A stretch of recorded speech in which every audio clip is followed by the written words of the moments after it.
From chaos, there came worlds. And from these worlds, there came treasure. And in pursuit of this treasure, there came heroes. Exploring, looting, killing. Heedless of the devastation. Caring only for victory. And the points that accumulated along the way. And so it continued, until one developer dared to ask, could there be more? Could there exist worlds whose purpose was not treasure, but understanding? And heroism based not in conquest, but on virtue? To see his answer, let's play Ultima 4, Quest of the Avatar.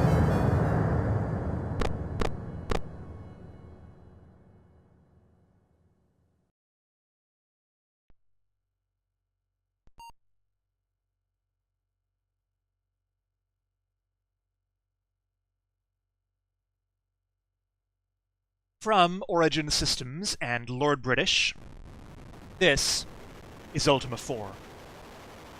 As you might imagine, this is the fourth game in the Ultima series, and it was initially released in 1985 for the Apple II, and subsequently for a number of other contemporary platforms.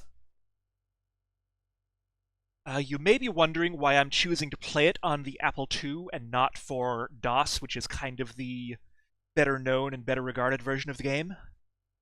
One reason is that there are some glitches and other quirks of the Apple II game that I wanted to demonstrate as part of this playthrough. The other reason is that the Apple II version of the game actually had music included in it. The DOS version did not have music. MIDI sound cards were not quite ubiquitous enough on DOS to support that. There is a patch that was released much later that adds MIDI support to the DOS release of this game. I played around with that, but in addition to adding MIDI music, it also adds VGA graphics in place of the original EGA graphics of the DOS version. And I feel like that is really unrepresentative of the way the game would have been presented at the time of its release. So I think the Apple II version gives you a more complete representation, music included, and a more realistic representation overall.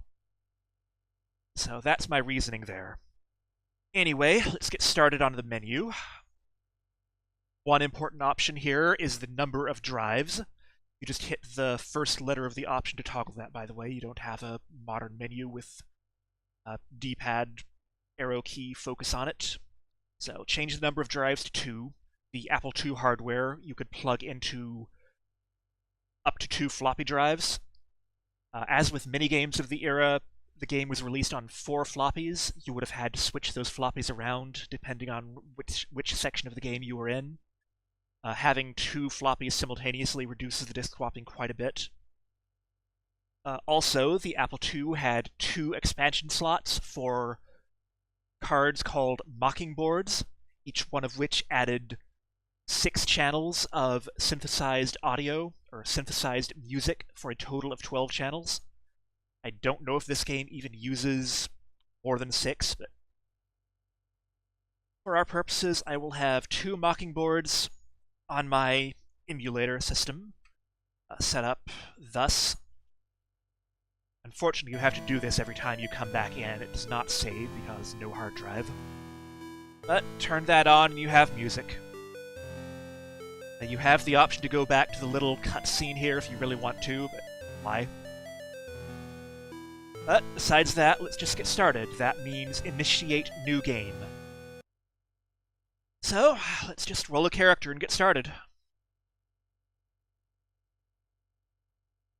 So, the main character of the Ultima series, as you might imagine from the subtitle of the game, is the Avatar, eventually. This game is about how that character becomes the Avatar, though, so at this point they are not actually the Avatar. They are generally called the stranger from another world who one day shall be the Avatar. So, we will call our character Shelby, because one day Shelby the Avatar. I can pretend I made up that joke on my own because no one's going to get that reference. And because I can, Shelby is going to be a girl. Anyway, what are we doing here? We actually have graphical intro scenes here. I think that's a first for the Ultima series. And personal crisis, of course. Modern life is stressful. We're going to rest and get teleported away to another world where we learn to overcome our problems through the metaphor of fighting an evil bad guy, I suppose. It's the way this normally works. Or we could just make this Walden the video game. That works too. Well, no, that didn't happen in Walden. So, do we jump through? Nope, we missed it. Game's over, I guess.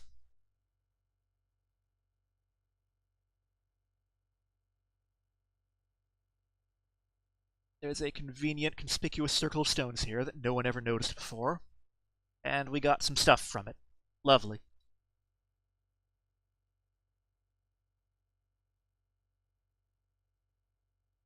History of some place called Britannia. Okay, so it's a book of history of the UK, is that all? Silly thing to drop through a magic portal. Could have something bound with flesh, that's always positive. So, we spend some time reading, I guess. Kind of slow to get started here. Oh, wait, are you talking to me through the fourth wall? Okay, what this is referring to is that when this was released, it came with a number of physical items, including 2 manuals, one of which is the Book of History, described by this text, the other one of which is a funny tome with weird letters on the cover, as described, and a cloth map, and actual metal ankh, the symbol that you see on my stream here. And if you peruse the manual here, you get some basic overall history of the world of Britannia, which is not the actual real world UK, apparently, and some discussion about different places in it. Basically, the history it gives you is that there were some evil wizards and witches and possibly computers that were menacing the world, which was then called Sorsaria, but a magical benevolent king named Lord British, who may or may not be authorial insert, summoned warriors from another world to fight these monsters. They got fought off, and now Britannia's at peace, and they're trying to figure out what to do next. And it goes on talking about character classes, how to shop, how to fight, some flavor about parts of the world, and magic, some descriptions of the monsters. Bunch of the stuff that you would have in an RPG of this era to supplement the fact that you couldn't have very much in-game text. Then also some fluff here about what is the world going to be like now that we've defeated all the monsters. I'm sure that's not going to last. And a funny symbol, whatever that is. That's the funny characters that they were describing in the cutscene. If you actually read into this, it describes the magic system of the game. There are some reagents that you mix to make spells, and a bunch of spells you can cast, and so on. It's all a lot of fairly heavy reading written in a in-world style. In addition to that, there is a more fourth-wall-breaking reference card here that looks like this, that describes more how to actually play the game on the physical computer. But that's that. So, now that we've done what the game says and read the Book of History, let's move on. Yay! Pretty music. Are we gonna roll our stats, or what? Not sure why the music glitched out on that scene, but okay. Yay! It's a Ren Faire! You can go shopping for swords and cloaks and...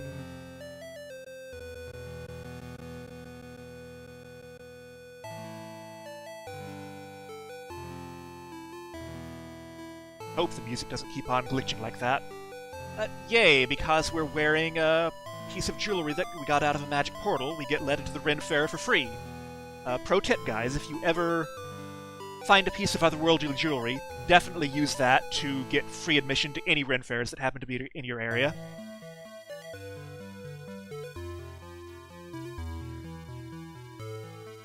And everybody at Ren Fairs is happy. Can you tell that the author of this game was probably heavily involved in the SCA?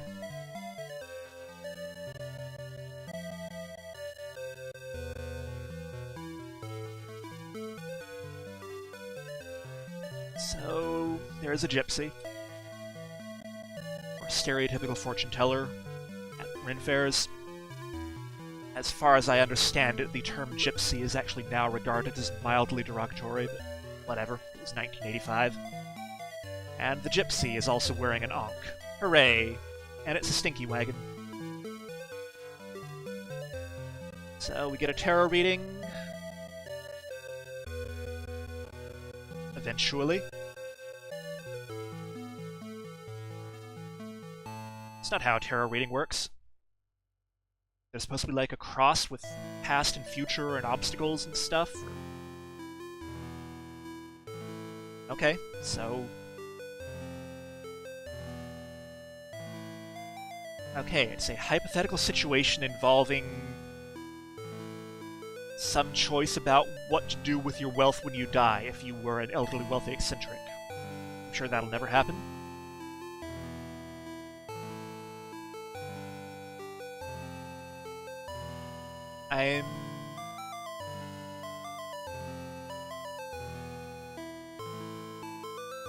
I'm not entirely sure I agree with the premise here that leaving your fortune to your heirs is humble, more so than donating to a charitable foundation or whatever.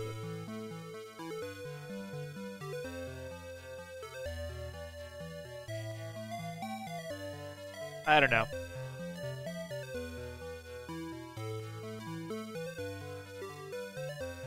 I'm inclined to think, humility or not, it's probably, if I do have heirs, a little bit better to make sure they have something and prioritize that. So we'll go with that. Hooray. So, again, basically we are being asked to compare different moral concepts here and decide which is more important, I guess. Now, an oddity of the way they present this is that all their questions are written in this pseudo-medieval style to reflect the fact that this is supposed to be a Ren Faire. It's highly realistic or whatever. Therefore, the questions they're asking are using concept that would have been appropriate to a medieval setting. Thing is, a modern person, which is what our protagonist is assumed to be, really has very little familiarity with the ethics of things that are strictly medieval moral concepts, like the duties and obligations of a vassal towards a liege lord. Most modern people really don't think in those terms, and therefore wouldn't really think to morally prioritize any oaths they may have sworn to a lord. Generally, we assume no matter what power someone has, president, head of the company, whatever, it is, to a degree, your responsibility to report them if they're doing something. This would not even be in the calculus. The one exception, I think, is the vows you make to your spouse you would tend to think might counterbalance your duty to report something bad they've done. But in any case, the specific question here is that the person you're sworn to has committed a crime. You're being asked about it. Do you speak honestly, or do you honor your vows to your lord? I am probably, again, biased by modern sensibilities, but I think it's not really that important or all that good to uphold fealty to someone who has committed a meaningful crime. I'm assuming here this is a meaningful crime and not just a fine print gotcha crime, but whatever. We will go with A, the honest choice. And again, two more of these things. Compassion versus Valor.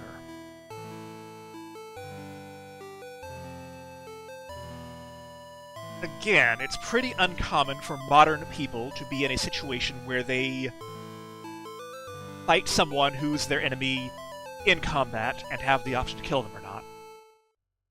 A modern person would pretty much be obliged to turn this person into authority so that justice can be served appropriately.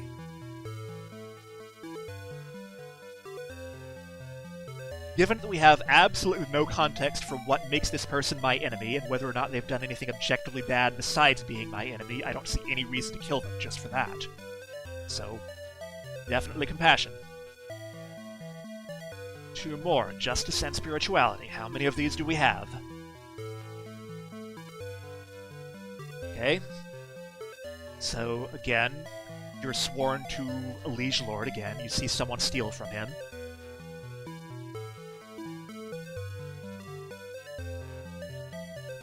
Okay, leaving aside the rather contrived nature of the idea that you have the opportunity to actually spend enough time with this thief that you happen to witness to actually try to bring about their spiritual salvation.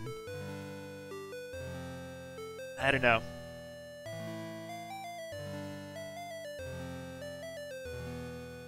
Generally, if I believe that virtue resides in all people, based on the premise of the question, I would tend to believe that virtue resides in the people implementing the justice system as well, and therefore it is perfectly reasonable to let the people whose job it is to bring about justice deal with the problem. So, we will go with justice. Okay, we're back to honesty and compassion.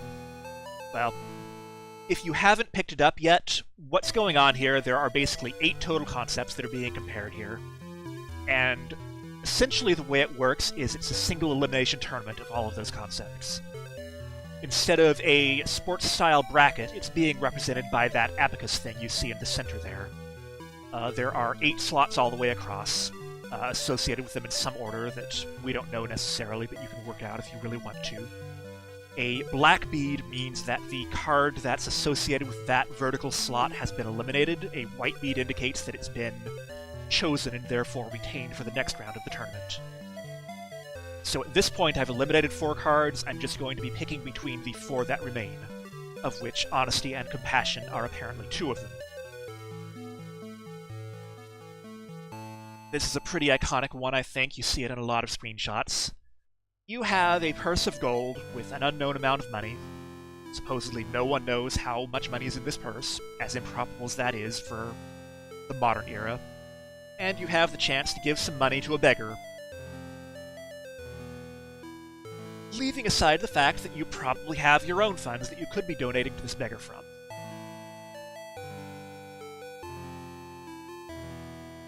I think it's kind of irresponsible to do anything with this gold I've been entrusted to deliver. Even if I believe that no one knows how much and it doesn't matter how much is in there, it is entirely possible that down the road, that little bit I give to the beggar will make some difference in someone's plans for this gold, whomever I'm delivering it to. So, we will go with honesty in that case. Justice and humility now. Not sure what this one is. Oh yeah, this one. You kill a dragon, no one sees you do it. They stress that it's in self-defense, but that's not really relevant to the question. So, some other person who happens to be poor claims that they're the one who did it. Do you justly state that you're the one who in fact did the killing of the dragon, or do you step back in humility? Again, that's an odd application of humility. That's more like compassion. You are basically lying so that this person can have money in your stead.